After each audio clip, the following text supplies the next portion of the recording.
Alors chez nous, c'est absolument pas marginal et ce n'est pas un fantasme, le off-market. On a beaucoup de nos propriétaires qui sont des collectionneurs.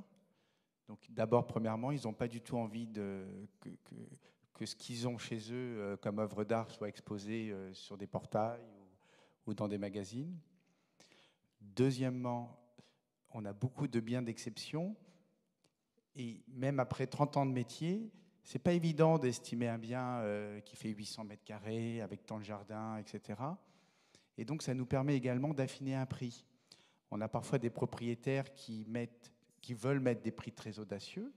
On les accompagne dans cette démarche, mais nous leur conseillons justement de ne pas faire en sorte que ces biens soient visibles pour qu'à l'avenir, s'il décidait de baisser son prix, et là, il deviendrait visible, ce bien-là ne soit pas, entre guillemets, ce qu'on appelle grillé dans la profession.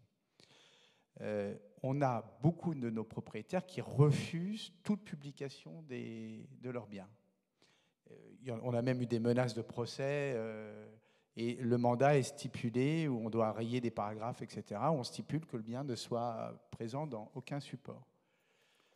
Et il y a une autre chose qui est importante, c'est que nos collaborateurs qui sont assez réactifs, et comme vous tous, parfois, on estime un bien le lundi, et puis on sait qu'il y a nos confrères qui vont passer. Puis on dit, on appelle le mardi ou le mercredi, et puis on leur dit, écoutez, là, on a quelqu'un qui est de passage, qui pourrait tout à fait acheter votre bien. Et est-ce qu'on a le droit, est-ce que vous pouvez nous ouvrir la porte? Alors on signe un mandat pour un client, et ça nous arrive régulièrement d'avoir une offre au prix, voilà, et ce bien n'est apparu nulle part.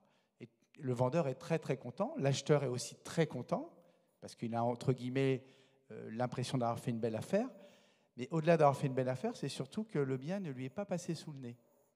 Parce que quand vous avez des biens qui sont vraiment rares, ce qu'on disait tout à l'heure, on peut avoir 3 acheteurs dans la même journée. On a vu des gens se battre, c'est moi le premier qui ai eu le dossier, c'est moi le premier qui ai fait la visite, c'est moi le premier qui ai pris le rendez-vous, etc. Donc le off-market existe vraiment. Si vous voulez, on pourra en développer plus tard, mais notre clientèle est très demandeuse de cela.